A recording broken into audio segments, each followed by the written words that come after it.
Palabra Pública, letras para el debate en Uchile TV. Bienvenidos y bienvenidas a Palabra Pública, Letras para el Debate, un programa que hacemos en conjunto con Uchile TV y Radio Universidad de Chile. Mi nombre es Evelyn Ehrlich y les recuerdo que Uchile TV transmite a todo el país en la región metropolitana desde el 11.2 de la señal digital y Radio Universidad de Chile a través del 102.5 FM. Pueden seguirnos a través de nuestras redes sociales, en Twitter en @UchileTV, @UchileRadio y @PalabraPública_. El próximo sábado, 23 de abril, se celebra el Día Internacional del Libro, y si bien en Chile se podría decir que existe una suerte de efervescencia en la industria editorial, con la creación de decenas de editoriales independientes, la producción de libros infantiles sigue teniendo un lugar secundario dentro de la oferta y sobre todo de la crítica de libros. Lo cierto es que en el mundo, la literatura orientada a la primera infancia y a la infancia es un universo que se ha ido expandiendo en las últimas décadas, dando espacio a nuevas visiones y temas que hasta hace poco eran impensados o considerados poco apropiados para niños y niñas. La desigualdad, el racismo, los estereotipos de género, la migración, la muerte y las emociones negativas son hoy parte del repertorio que nutre y enriquece a muchos textos orientados a la infancia, que entienden a las y los pequeños lectores como seres complejos, como sujetos dueños de una inteligencia y sensibilidad propias. Sobre esto vamos a hablar con Macarena García González, doctora en Antropología Social y Estudios Culturales por la Universidad de Zúrich, investigadora del Centro de Estudios Avanzados en Justicia Educacional de la Universidad Católica y autora del libro Enseñando a Sentir, Repertorios Éticos en la Ficción Infantil, publicado por Ediciones Metales Pesados, en el que analizan las relaciones entre ética y estética en la ficción para niñas, haciendo foco en temas considerados difíciles de abordar. Muchas gracias por acompañarnos, Macarena.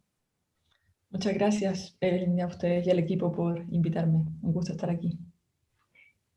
Macarena, tú empezaste en el periodismo cultural, trabajaste muchos años en el Artes y Letras del Mercurio y luego orientaste tus estudios de posgrado hacia los estudios culturales. ¿Cómo llegaste al mundo de la infancia y en específico de la literatura infantil? ¿Por qué te interesó acercarte a este tema? Me interesó, partí primero intentando ser autora. Yo publiqué primero un libro de crónica cultural, La Era Ochentera, con Oscar Contardo, eso fue el año 2005. Y después, no sé por qué, en ese momento fue cuando, en verdad, a ese libro le fue muy bien y a partir de eso vinieron muchas ofertas de que siguiéramos escribiendo. Y yo tuve como el deseo de probar esto, probar escribir para niñas, pensando quizás que iba a ser fácil. Había algo ahí que me llamaba la atención, ¿no? De cómo se cuentan las historias a niñas, ¿no? Que me sigue llamando mucho la atención. Pero en ese momento, bueno, me di cuenta que era muchísimo más difícil de lo que había imaginado. Fue bastante difícil hacer esos libros que finalmente salieron por Alfaguara, una colección de libros para niñas sobre historia de Chile. Y ahí, y en rigor los libros ya salieron cuando yo ya estaba estudiando, primero me fui a Holanda a hacer un magíster y después el doctorado en Suiza. Y ahí empecé a pensar mucho el tema de la infancia desde los estudios culturales. Desde los estudios culturales uno bastante estudia cómo se forman los discursos y los consensos finalmente, ¿no? Cómo que la sociedad se orienta hacia ciertas órdenes. Y en la infancia es donde más se condensa eso, porque en la infancia es donde tenemos esa idea de que tenemos que estar de acuerdo aquí, ¿no? Y bueno, vienen todas estas lógicas, los niños primero, o siempre como que pareciera que cuando hablamos de infancia tenemos que estar todos de acuerdo, que no es un terreno político, ¿no?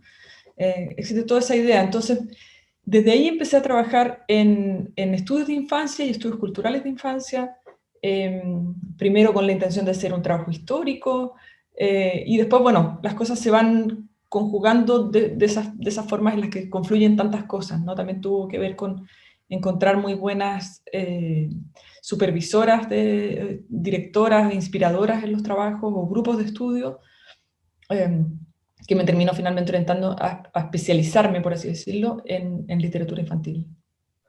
Me imagino que te acuerdas que en los años 90, por lo menos en Chile, da la impresión de que había como una obsesión en torno a la juventud. De hecho, se creó el Instituto Nacional de la Juventud, había todo como un discurso desde la política en torno a la juventud. Hoy el foco parece estar puesto en la infancia. La Defensoría de la Niñez tiene mucha relevancia y de hecho es un tema central para el gobierno del presidente Boric. ¿Qué crees que representa hoy a grandes rasgos la infancia en Chile? ¿Por qué crees que el foco pasa de la juventud, que es como este grupo que cargaba con las amenazas y las esperanzas de la sociedad hacia la niñez. Sí, súper interesante cómo lo pones. Efectivamente, yo creo que hay un movimiento en Chile y internacional en esa misma dirección, que tiene que ver con que, de alguna forma, algo ya se resolvió en la forma en la que trabajamos con la juventud. Por ejemplo, ya entendemos que tienen agencia política, o sea, ya la reconocemos, en el fondo. Pero tuvieron que pasar cuántas décadas, ¿no?, para que la reconociéramos, pero en el fondo reconocemos su agencia política. Estamos súper preparados para entender, por ejemplo, el rol que jugaron en el estallido y entonces en todas las modificaciones que vinieron después. De alguna forma, si recordamos, por ejemplo, cuando los primeros días después del estallido no estaba todavía tan claro que había que entender esto como parte del movimiento secundario y como parte y como deudor del movimiento feminista, ¿no? Pero después esas cosas se fueron como organizando y eso fue, por alguna forma, se fue ordenando en un discurso, ¿no? Y desde ahí hay un cierto orden ahí que está más o menos cubierto, y también desde la sociología y desde los estudios culturales, todo lo que tuvo que ver con juventudes fue siempre muy importante, porque también era todo el lugar de la resistencia y la contracultura, que ha sido como base en la disciplina, ¿no? Y las infancias siempre quedaron de un lado, quedaron más cooptadas por discursos conservadores. Y entonces hoy reconocemos que ahí hay un lugar de agencia política y un lugar en el que, más bien en el que nos tenemos que hacer cargo de lo político de la infancia, ¿no? Y eso está pasando en Chile y está pasando en el mundo en general, ¿no? Eh, Tiene también que ver con cuánto se han demorado en reconocer los derechos de la infancia. Y claro, que ya estamos llegando a un momento en el que entonces vamos a ver cómo es que se hace eso, ¿no? Porque de alguna forma lo tenemos un poco más fácil con las juventudes, porque siempre están, cuando hablamos de juventud en general, además, se está hablando ya en el borde de cumplir la mayoría de edad, ¿no? O sea, y si no, tendemos a decir adolescencia, ¿no? Pero tenemos siempre eso de que no nos cuesta tanto reconocerlos como sujetos políticos porque muy pronto van a estar reconocidos como tales en nuestro ordenamiento. Pero con la infancia es mucho más difícil y ahí viene como ahí vemos como se vuelve bastante complejo, ¿no? Hemos tenido muchos momentos de tensión en el que, como lo del mural en San Borja, por ejemplo, ¿no? Que no está claro cómo hay que hacerlo. Y bueno, yo creo que ese es un momento muy, muy rico, muy, muy interesante de ver y de seguir. Claro, lo que se intenta hacer, o por lo menos en el momento en que estamos, es que se trata, o sea, incluso dentro de la discusión constitucional, se está tratando de dejar de entender a los niños y a las niñas como objetos de protección, sino como sujetos de derecho, ¿no? Mm. Claro, bueno, eso en general, dentro de los estudios de infancia ha habido ahí todo digamos, como una evolución, ¿no? Primero de ser objetos de protección, después pensar que son estos sujetos de derecho y que son agentes y que son sujetos políticos y que entonces, y después viene el cómo nos hacemos cargo de ese momento en el que son sujetos políticos o son, y es esta idea como le niñe, por ponerlo en términos inclusivos, ¿no? El niño o la niña es o es algo que deviene, ¿no? Que está deviniendo, que va a volverse un adulto, que está en proceso para otra cosa, ¿no? Entonces, ¿cómo nos hacemos cargo de esos presentes sin ser adultistas, diría yo, ¿no? Porque también el momento, cuando los reconocemos como actores políticos, tampoco se vuelve del todo simple, ¿no? O sea, ¿cómo borramos ideas sobre edad, por ejemplo, cuando vamos a hacer eso? O sea, ¿cómo salimos del adultismo? ¿Cómo salimos de ciertas ideas de edad en cuanto a la edad te da derecho a ciertas cosas, ¿no? Porque hay un momento en el que vas a tener derecho a tales cosas. Entonces, ¿cómo ordenamos eso? Eh, Se vuelve súper complejo porque la lógica de protección viene una y otra vez, ¿no? Y también porque tenemos este problema con el concepto de autoridad, diría yo en general. Entonces se vuelve aún más complejo quién es el que tiene que decir o cómo es que se tienen que resolver determinados conflictos. Ujú. Em, claro, tú el tema del adultismo lo abordas en tu libro, pero claro, también está el asunto de qué entendemos por infantil. O sea, tú también eres bien crítica al hablar de qué estamos hablando cuando hablamos de literatura infantil. O sea, también está la primera infancia, está la infancia. Claro, ¿cuánto hay de categoría comercial, por decirlo de alguna forma, en este concepto grande, medio nebuloso que es la literatura infantil? ¿De qué estamos hablando cuando hablamos de literatura infantil, crees tú? Bueno, claro, en buena medida surge como un concepto comercial, en el que hay hay varias formas, ¿no? Porque hay como toda esa literatura infantil que en rigor no fue escrita para niñas, pero se les ha leído a ellas por siglos ya, o se ha preparado, o se les ha contado, no necesariamente leído, ¿no? Pero pensamos como desde los cuentos de hadas, los hermanos Grimm, ¿no? Entonces hay mucho de intergeneracional, o las fábulas, ¿no? Y que ahora son literatura infantil, pero no lo eran originalmente, sino que estaban pensados desde unos espacios mucho más intergeneracionales, por llamarlo así. Entonces ahora aparece este término literatura infantil y aparecen textos especialmente escritos y publicados para niños y niñas, y cada vez más editorialmente se va avanzando o avanzando por ponerlo así, digo, se va sofisticando la oferta, por ejemplo, con la aparición de los libros álbum. Nosotras no crecimos con esta oferta maravillosa de libros ilustrados, hermosísimos, con tapa dura, con una historia que se cuenta de una forma muy simple, con mucha complejidad visual. Eso es una oferta relativamente nueva, que llegó bastante tarde a Latinoamérica, porque aquí estaba la idea de que si iban a ver dibujos se iban a distraer, entonces mejor no distraerlos y tener solo texto escrito. En otros países la tradición de lo visual, incluso por ejemplo en Japón, ¿no? Ha estado siempre, o bueno, en fin, habían otras. Entonces se ha ido como sofisticando, y a nivel editorial, diría yo, en Chile, han aparecido muchas propuestas muy interesantes, muchas editoriales, microeditoriales, propuestas independientes, con este foco en lo infantil, y eso al mismo tiempo ha ido pasando que ha ido desapareciendo del repertorio de lo que leemos aquellas historias con las que nosotros crecimos, o por decirlo, los cuentos clásicos, los cuentos de hadas, ¿no? Esos cuentos como que todavía tienen cosas que nos perturban un poco, y entonces como que van saliendo del repertorio, por decirlo así, y va entrando esta nueva literatura creada en este siglo para las niñas de este siglo. Y ahí es donde a mí me parece que se vuelve un poco complicado esto, lo que se vuelve infantil, porque hay mucha censura involucrada en ese movimiento, ¿no? Y lo que uno va viendo cuando uno hace análisis de corpus, por ejemplo, analizando, qué sé yo, las obras que se premian, o las que se seleccionan, o las que recomiendan para los planes lectores, o las que se compran en bibliotecas, o qué sé yo, uno va haciendo, se pueden hacer distintos tipos de análisis, pero lo que va apareciendo es mucha estandarización. Se cuentan cierto tipo de historias, circulan cierto tipo de autores, se celebran cierto tipo de propuestas, mucho más que otras, y esas propuestas en general tienden a evitar el conflicto en general. De hecho, se van perdiendo, desaparecen mucho los adversarios, ya no tenemos villanos como con los que nosotras crecimos, ¿no? Como que ya desaparecen los villanos, eh, aparecen ciertos tipos de conflictos sociales y se resuelven de una cierta forma, ¿no? Y desaparecen otros. Por ejemplo, yo he estudiado bastante el tema del racismo, y es muy interesante que no se cuenta en el libro álbum, por ejemplo, no se cuenta el racismo, por decir algo, ¿no? Tal vez en algunas novelas, en las novelas como que hay un poquito más de juego temático, aparecen más otras cosas, ¿no?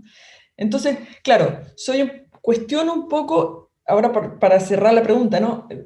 El adultismo, cuando se explica que la literatura infantil es esto, ¿no? Porque finalmente se explica la literatura infantil desde el adulto, la persona adulta que quiere que las niñas lean cierto tipo de libros, porque de esa forma también nos quedamos un poco más tranquilitos, por decirlo así, ¿no? Pareciera que son libros que nos calman a nosotros, o bueno, en fin, que van a funcionar mejor, que no van a alimentar temores, o que no van a incitar violencia, porque está toda esta idea que si se lee algo violento, te vas a volver violento. Claro. Y claro, ha desaparecido mucha violencia y mucho conflicto. Eso es interesante, tomando un poco lo que mencionaba sobre con qué historias crecimos nosotras, nosotros todos. Claro, si uno piensa en las películas de Disney, que tú analizas también intensamente de Pixar, nosotros crecimos con muchas historias de Disney, y ahí la muerte estaba muy presente. O sea, se dice que muchas veces morían padres y madres de los protagonistas. La leyenda es porque el propio Walt Disney estaría medio traumatizado con la muerte de su madre, en la que habría tenido algo de culpa, se supone. Pero generaciones enteras crecimos traumatizados por la muerte de, no sé, la mamá de Bambi o de Dumbo, o por la muerte de Mufasa en El Rey León. Pero claro, la muerte sigue siendo un tema tabú, y empezó un poco quizás a desaparecer de alguna forma. Pero ¿cuán importante crees que es exponer a los niños a esos lados quizás más oscuros y difíciles de la realidad? Sí, bueno, me parece que es importantísimo y creo que la literatura ahí tiene o sea, la literatura infantil en general es el espacio, bueno, o ciertas películas, pero es verdad que las películas ya cada vez menos, es el espacio en el que niños y niñas se exponen a ese tipo de repertorios. Bueno, también podríamos decir, viendo las noticias aparecen las muertes, ¿no? Pero esa idea de que puede morir tu madre, que puede morir alguien cercano a ti, ¿no? Tendría que ser el lugar, por decirlo, por ponerlo en otro término, porque la verdad es que los que mueren en los libros infantiles, por ejemplo, son los abuelos. Entonces mueren muchísimas abuelas y abuelos y se transforman en estrellas, o hay distintos formatos, ¿no? Pero enferman, también se enferman, que también es otro repertorio interesante, ¿no? Cómo vivir con ese, por ejemplo, el deterioro del cuerpo, ¿no? No solo la muerte como alguien que va y desaparece, sino que también los cuerpos que ya no están, por ponerlo en términos súper, finalmente eso es lo que falta, ¿no? Un cuerpo. Eh, entonces diría, por una parte, ha ido desapareciendo en un cierto lugar ese repertorio sobre muerte, pero por otra parte ha aparecido mucho libro para tratar la muerte. Y aparece mucho deseo, yo trabajo mucho con profesores, profesoras, mediadores de lectura. Siempre está esa pregunta, por favor, ¿cuáles son los libros para trabajar la muerte, para trabajar la muerte, ¿no? Entonces, idea que los libros van a servir para trabajar el duelo. Eh, y probablemente lo hacen, pero o sea, probablemente las artes son maravillosas para el duelo, ¿no? En general, para todos los duelos, ni siquiera solo para el duelo de la muerte, pero el punto es que vuelve esta idea un poco conservadora con respecto a la educación socioemocional, diría yo, que es lo que está detrás de todo esto, que es la forma en la que tenemos que hablar de la muerte tiene que ser una forma esperanzadora en la que la muerte aparezca como parte del ciclo de la vida. Que es maravilloso, claro, ¿no? Cuando se muere el abuelo. Pero a veces no se muere el abuelo, a veces se muere el hermano, a veces se muere el padre, a veces se muere la madre. Y además está, por supuesto, ese miedo de los niños y niñas a que ellos mueran, ¿no? Un miedo además muy gatillado por la pandemia ahora mismo.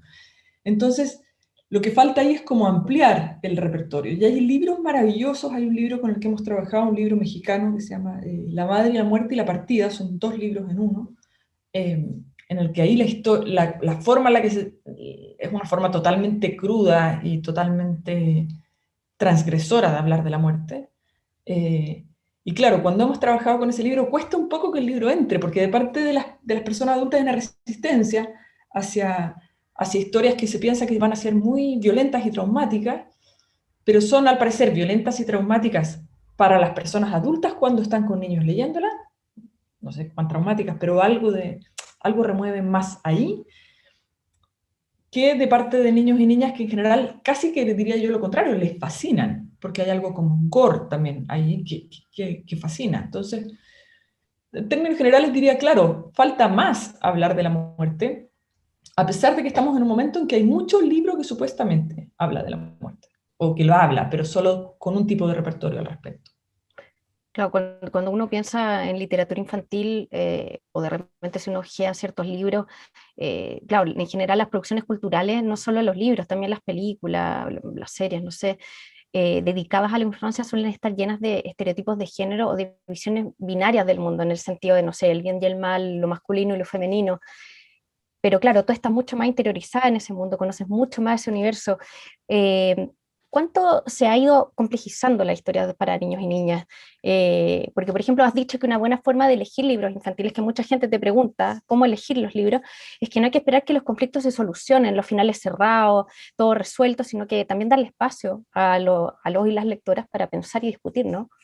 Mm, sí, yo creo que hay mucha oferta muy compleja y muy rica, y más bien lo que pasa es que no circula como debiese. Diría yo que ese es el problema que tenemos, ¿no? Eh, Porque claro, hay mucha oferta, por ejemplo, incluso en el tema de género. Hay libros preciosos sobre la fluidez entre géneros, eh, que no necesariamente, o sea, que hay un punto que podría decir uno, bueno, esto es un poco pedagógico, aleccionador, pero la verdad es que son libros súper ricos, celebratorios. eh, Estoy pensando en Sirenas, que se llama así en la traducción en castellano, pero el original en inglés sería Julián es una sirena, que me parece que es aún más potente ese. Pero ya vemos cómo en el castellano como que se le trata de bajar como dos niveles a la propuesta del libro, ¿no? Y es un chico que le gusta vestirse de sirena, pero él como que no uno podría obviamente encasillarlo, ¿no? En un libro sobre un niño transgénero, pero es mucho más rico que eso y es mucho más y menos que eso, por decirlo así. Entonces creo que hay muchos libros muy complejos por sus propuestas narrativas, visuales, estoy pensando en libro álbum, pero también en novelas. Van apareciendo lenguajes muy complejos. La cosa es cómo esos lenguajes circulan y qué pasa que hay mucha censura también. Incluso este libro, que es un libro que uno diría es una pura celebración del disfrazarse, si se quiere, ¿no? Ha resultado muy censurado en distintas escuelas y por padres, ¿no? Entonces, pareciera que hay mucho miedo de exponer a los niños y niñas a un mundo con menos categorías. Entonces hay como una fuerza por lo binario que no se condice para nada con la forma en la que por lo menos yo lo veo incluso ya solo como esa actualidad que te tiene ser profesora de pregrado también, y uno ve que las nuevas generaciones son tanto más fluidas que las formas en las que crecimos nosotras, y estoy diciendo en muchos de los términos, quizás las únicas rigideces que van quedando son esta izquierda-derecha, por ejemplo, ¿cierto? Ciertas cosas en las que parecemos ser más binarios, pero en otras cosas ya somos mucho más fluidos con respecto a las categorías en general. Pero sin embargo uno ve que de parte de los adultos que trabajan con niñez, sigue estando esta idea de que hay que categorizar y que esto es esto y esto otro es lo otro, ¿no? Entonces diría, claro, finales abiertos, buscar historias complejas o incluso la misma diversidad que puede traer el ofrecer distintos tipos de narrativas también, ¿no? Claro. Como buscar en otros formatos. Macarena, disculpa, tenemos que hacer un alto en el programa. Estamos conversando sobre literatura infantil con la autora investigadora Macarena García. Vamos a hacer una pausa breve y ya volvemos. Palabra Pública, letras para el debate en Uchile TV. Estamos de vuelta en Palabra Pública y antes de seguir conversando con Macarena García, autora de este libro, Enseñando a Sentir, Repertorios Éticos de la Ficción Infantil, les recordamos que Palabra Pública es también una revista y que pueden revisar su contenido en palabrapublica.chile.cl y los programas chiletv.cl y radio.uchile.cl. También pueden seguirnos en Instagram a través de Uchile TV, Radio Uchile y Palabra Pública. Macarena, estábamos conversando sobre esta visión quizás más binaria o estas formas de ordenar el mundo de lo infantil, aun cuando este grupo no funciona de esa forma necesariamente, es mucho más fluido de lo que los adultos creen. También hay una idea que tú desarrollas al comienzo del libro y que tiene que ver con, claro, esta idea de que la ficción mejoraría la empatía, o sea, como toda esta esperanza que hay en la literatura para niñas, que la ficción mejoraría la empatía porque te hace ponerte los zapatos de los otros. Pero claro, se piensa en la ficción desde una mirada bastante moralizante. Se imagina siempre que la ficción tiene algo que enseñar. Hay una cita de Philip Roth que es interesante y que lo precisa, y que esta cita dice, no se escriben obras de ficción para afirmar los principios y creencias que todo el mundo parece sustentar, como tampoco es un intento de garantizar la corrección de nuestros sentimientos. En el último tiempo, de hecho, se ha cuestionado libros como Lolita u otras obras justamente por llevar al lector a ponerse en los zapatos de personajes deleznables. ¿Cuáles son las trampas de la empatía? ¿Por qué se le teme tanto a la ficción y a la vez por qué se le pide tanto moralmente? Oh, qué buena pregunta, ojalá la pudiera contestar. Es una pregunta fascinante, o sea, ojalá lo supiéramos, porque por supuesto que hay algo de eso que pasa, ¿no? Nos ponemos los zapatos del otro, nos imaginamos los mundos como el otro, pero de ahí a todo lo demás que viene, que entonces vamos a aprender a actuar de una cierta forma, vamos a ser así, incluso esa idea que si eres empático vas a ser más altruista, porque también se hace ese nexo, ¿no? Porque los psicópatas pueden ser muy empáticos, ¿no? Está la empatía cognitiva y la afectiva, también se hace esa división, ¿no? Más que empático, la palabra que se usa ahí, el término técnico, es teoría de la mente, que es lo que se llama. Ser capaz de saber lo que el otro piensa y lo que el otro quiere, ¿no? Entonces, por eso digo, la empatía como que cae en este lugar, ¿no? Entonces, una cosa es que supuestamente está comprobado empíricamente. Yo mis dudas con todo lo que se comprueba empíricamente, pero bueno, hay estudios que comprobarían empíricamente que si uno lee literatura de ficción premiada por la crítica, imagínate todo esto lo que estoy diciendo, pero ya, ¿vale? Uno tendría más teoría de la mente, y la forma en la que lo explican es, estos son psicólogos cognitivos que en su vida leyeron nada de teoría literaria, pero cuando se encontraron con este resultado, fueron a preguntarle a los de teoría literaria, los de teoría literaria le vendieron a Bakhtin. Entonces le dijeron la heteroglosia. Como tú en la literatura más compleja, premiada, tienes que saber llenar todos esos faches que te deja el narrador, o múltiples narradores, o muchas voces, entonces tú eres capaz, desarrollas como un músculo mental para ponerte en muchos lugares.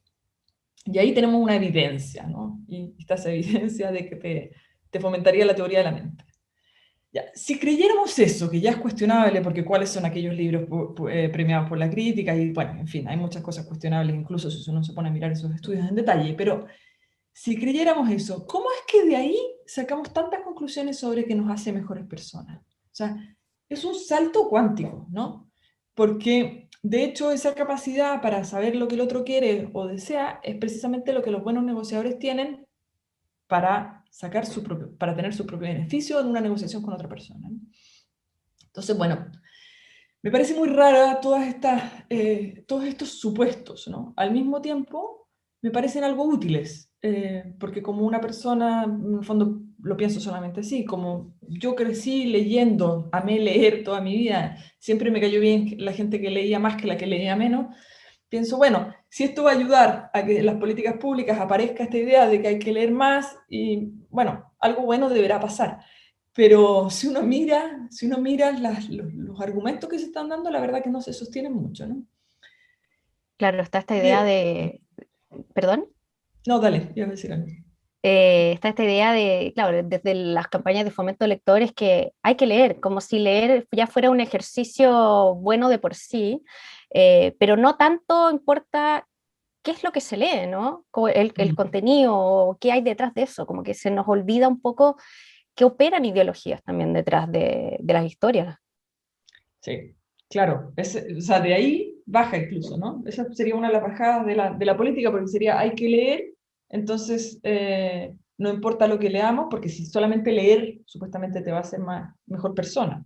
Te va a hacer mejor persona. Esto lo hemos analizado, tenemos un par de artículos de análisis de política pública, porque te hace mejor persona, te hace tener mejores trabajos, te hace mejor ciudadano, te hace ser más feliz, te hace ser menos violento. La cantidad de promesas asociadas a la lectura y todas estas de que asociadas a distintos estudios o distintos discursos es abrumante, cuando menos, ¿no? Entonces, claro, esa idea que hay que leer y después uno dice, bueno, ¿y qué hacemos con el resto de las artes? Porque nadie aquí está diciendo que hay que ver buen cine o que hay que ver cine, ¿no? O hay, hay ahí como un desbalance, ¿no? Entre el libro y otras posibilidades narrativas incluso, o otras artes, o otras formas de producir sentido. Bueno, no sé ahí bien eh, cómo queda el libro, y por descontado, todo esto aquí opera, incluso con lo que decías al principio, ¿no? Sin crítica, que es parte del problema, ¿no? O sea, tampoco tenemos espacios críticos eh, en los que pueda operar una cierta diversidad para ir comentando aquello que se lee, aquello que se recomienda, los planes lectores, o por qué circulan ciertas cosas, y aún menos, o sea, de partida no tenemos espacios críticos adultos, pero aún menos tenemos modalidades de crítica en las que podamos integrar a niños y niñas, Ujú, o que sean guiadas por ellos directamente, ¿no? claro. El tema de la ficción es interesante porque, claro, volviendo a Roth, claro, él dice que lo interesante de la ficción es que te hace enfrentarte a ciertos hechos o a ciertas cosas que generan como sentimientos y reacciones que uno a veces ni siquiera sabe que tiene hasta que entra en contacto con alguna obra de ficción, que es lo que te puede pasar, por ejemplo, con Lolita. Eh, Eso también es súper interesante porque ahí quizás puede recaer como el valor educativo, es como hacerte, ponerte en ciertas situaciones y no necesariamente darte la solución, ¿no? Sino también cuestionarte qué piensas tú, o sea, desarrollar el pensamiento crítico, ¿no? Claro, esa línea, que es la que menos se ha desarrollado, diría yo que sería mucho más interesante, ¿no? O sea, cómo la ficción te lleva a lugares y a experiencias y afectos, porque yo creo que ahí hay una parte afectiva súper importante en esa frase de Roth, ¿no? Y afectos que puedan transformar. Y ahí yo creo que hay todo un punto, incluso todo el trabajo como sobre los afectos y la lectura, me parece muy interesante desde ahí, ¿no? Y muy poco explorado en general, porque cuando aparecen los afectos, cuando mucho aparece esta educación de los afectos en cuanto a emociones positivas. Incluso, por ejemplo, revisando, ahora no me acuerdo qué documento es, pero un documento de promoción de la lectura emanado del Ministerio de Educación, había un momento que se proponía purgar las colecciones de las bibliotecas de aquellas obras que presentaran la violencia como una forma de resolución del conflicto. Y ahí uno piensa, bueno, si uno de verdad hiciera eso, de partida habría que como que por lo menos un 15% de la biblioteca habría que quitarla, porque ¿cuántas de las obras de ficción se soluciona el conflicto por medio de la violencia, ¿no? ¿Y cuántas de los clásicos? Entonces, pero claro, empieza a aparecer esto, es borrando el conflicto. Entonces, si borramos el conflicto, no sé muy bien cómo es que vamos a poder dejar aparecer de verdad el afecto, ¿no? Como que pareciera que siempre está tan manipulado que está censurado también.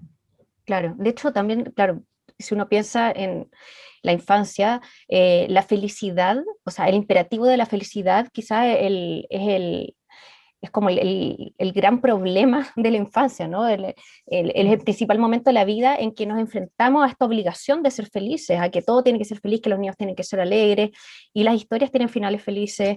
Entonces, finalmente se termina suprimiendo, a modo general, los afectos, las emociones negativas, como la rabia, la frustración o la angustia, que finalmente son los afectos, las emociones que más experimentamos también en esta sociedad capitalista. ¿Por qué crees que es importante abrirse hacia estas emociones? ¿Ves una mayor apertura hacia estas emociones negativas en la literatura infantil actual? No, no, yo creo que ese es parte del problema, que esas emociones están fuera. Eh, no están, se viven, o sea, como tú dices, son emociones. Hay un libro hermoso que se llama Ugly Feelings, que habla de todas estas emociones que vivimos en este momento del capitalismo tardío, creo que es el término que usa ella. Y estas emociones que están censuradas, porque efectivamente, o sea, que están reprimidas, diríamos, ¿no? Porque tenemos que, bueno, está toda esta idea, ¿no? Tenemos que tener este éxito futuro, para tener ese éxito futuro tenemos que postergarnos hoy para seguir avanzando hacia eso que se nos vendió como el éxito, y en ese éxito supuestamente está una cierta felicidad y tenemos que ser felices en ese camino hacia esto, no podemos estar frustrados, ni angustiados, ni aburridos, ni siquiera nos podemos aburrir, ¿no? Porque nuestra generación creció con el aburrimiento como parte del repertorio. De hecho, estaba esa canción de Mazapán, niños aburridos no puede ser, pero eso era porque existía el aburrimiento todavía, ¿no? Pero ya no existe, el aburrimiento no existe, ¿no? Como repertorio ya no existe, desapareció, ¿no?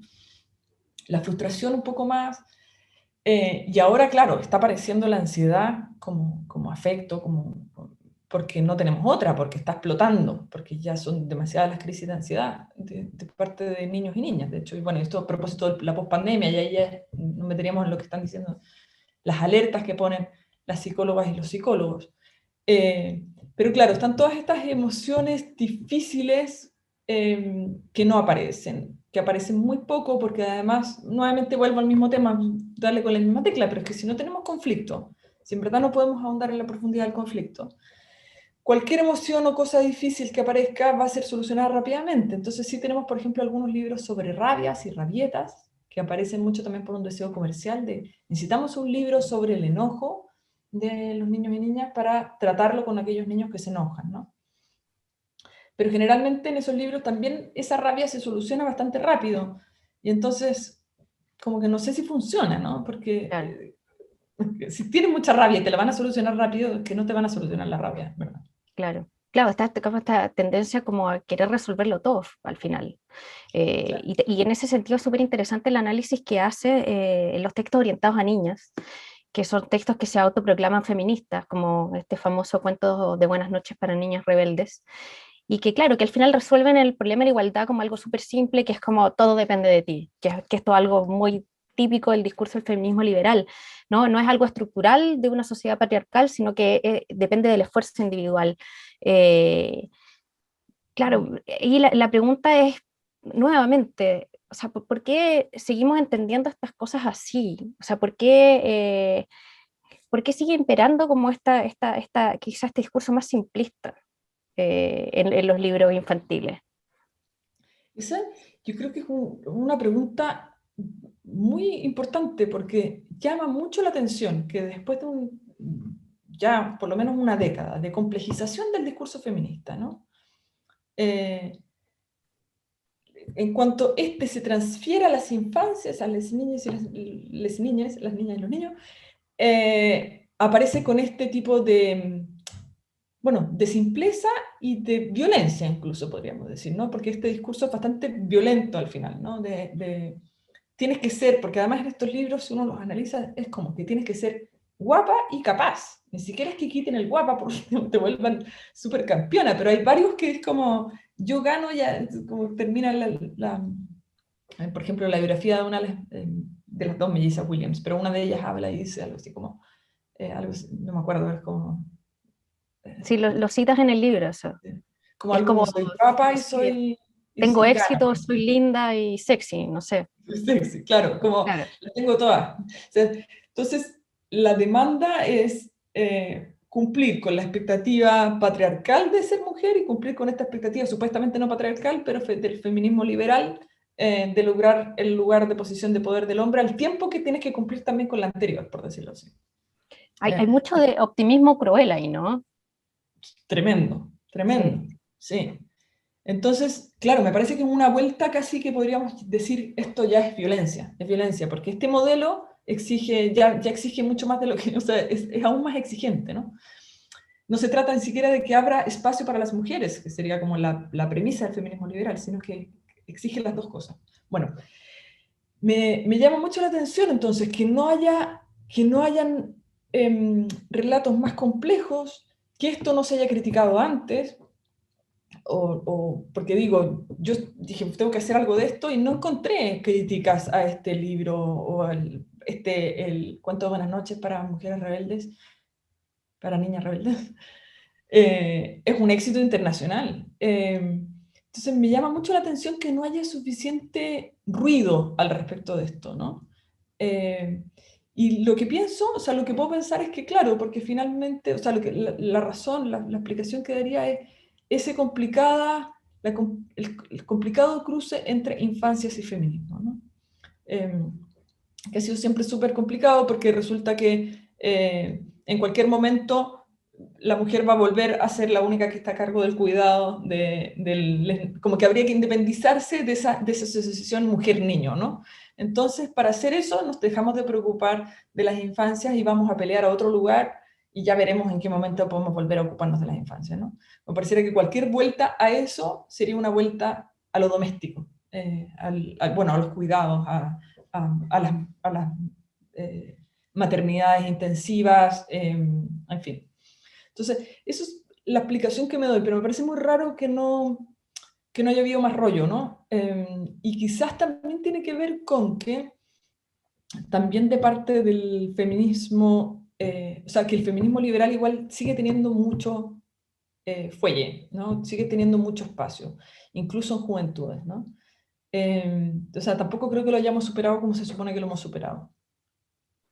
Claro, o sea, que un libro se autoproclame feminista no significa que lo sea, de la misma forma en que los libros que tú dedicas un capítulo a la migración, los libros que se plantean como, no sé, orientados a educar en la diversidad cultural, no tengan problemas, porque finalmente si uno piensa en estas narrativas en torno a la migración o al otro, por ejemplo, es cosa de pensar no sé, en que el camino ha sido bastante pedregoso y que es un tema súper sensible, porque finalmente si tú piensas no sé, en Tintín en el Congo, por decir algo así muy grotesco, o el mismo Pato Donald, a propósito de esta investigación famosa de Matelar y Dorfman sobre cómo él era el Pato Donald, estaba llenísimo de racismo. hay que tener ojo en eso, ¿no? Hay que ser, incluso pensando en los educadores y las educadoras, hay que ser más crítico, ¿no? Al leer esto, como estos libros que uno cree que tienen cierto potencial educativo, ¿no? Para educar en la diversidad. Mm, claro, sí. Ahí, bueno, uno de los problemas sería que la ideología nos permea por todos lados, ¿no? Y que entonces nosotros siempre vamos a estar reproduciendo discursos de exclusión, aun cuando creamos que estamos siendo inclusivos. Yo creo que ese es como una alerta que uno tiene que tener con uno mismo todo el tiempo, con una misma, como... Porque uno de los grandes problemas es cuando creemos que cuando creemos que lo estamos haciendo bien y que estamos siendo inclusivos, y entonces ahí se puede volver aún más violenta esa exclusión, por decirlo así. Precisamente porque viene desde otro lugar, ¿no? Eh, entonces, eso pasa mucho con los libros sobre diversidad cultural o diversidad étnica. Por ejemplo, por poner un ejemplo concreto, claro que es grave que los libros que tengamos para niñas y niñas sobre pueblos originarios en Chile, y además ya estoy usando el término pueblos originarios, ¿no? Sobre indígenas en Chile, tenga que ver con pueblos originarios y tenga que ver con así eran ellos antes en el pasado y así eran costumbres, bla, bla, y siempre en esa onda muy folclórica y muy de pueblo originario y muy de... De Liz, finalmente, ¿no? Como mirarlo un poco desde arriba, como un objeto de estudio. claro, como una etnografía, ¿no? Exacto. Entonces, sí, eso, todo ese tipo de cosas son como, bueno, si lo vamos a hacer así, no sé si va a funcionar, ¿no? Eh, y lo mismo con migración.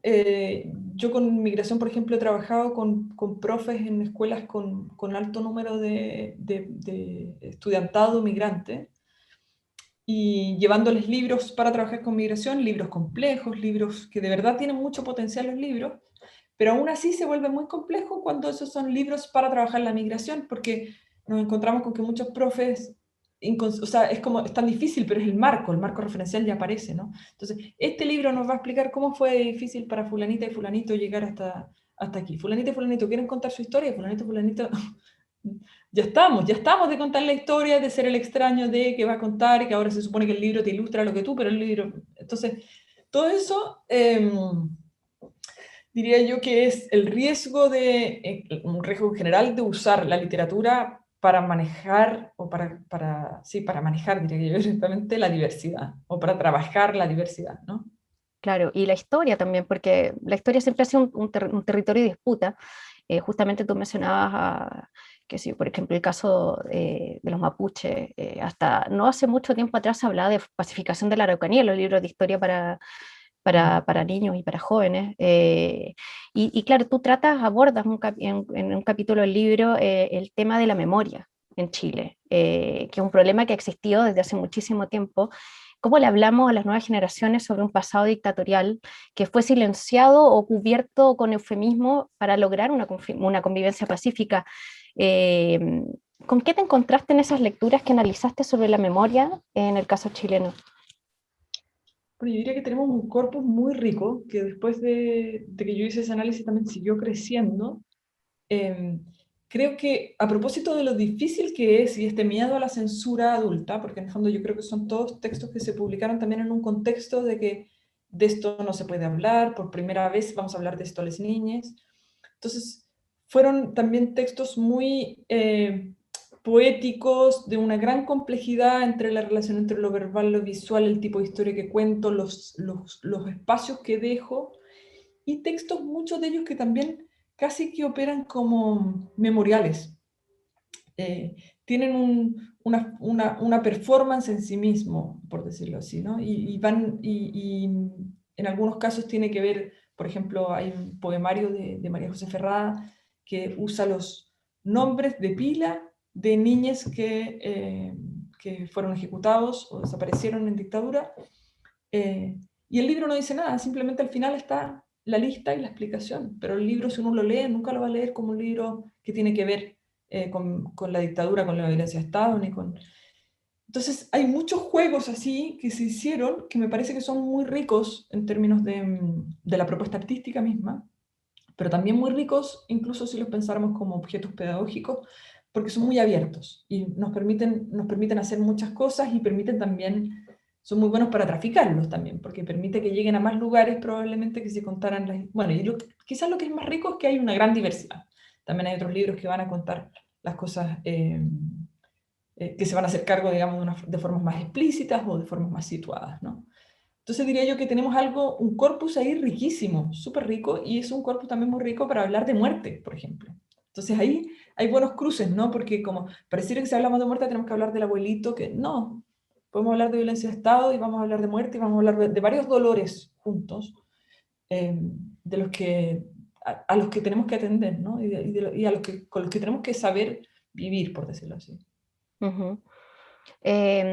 Tú cuentas en Enseñando a Sentir que en 2018 trabajaste en un proyecto de intervención con libros en un campamento y algunas de esas actividades se orientaban a describir experiencias duras justamente asociadas más a violencia por los niños y donde les pedían que, no sé, que escribieran o hicieran monitos de plasticina o dibujaran el peor castigo que han recibido o las cosas que sus papás creían que ellos no deberían saber, justamente como por ejemplo la experiencia de la dictadura.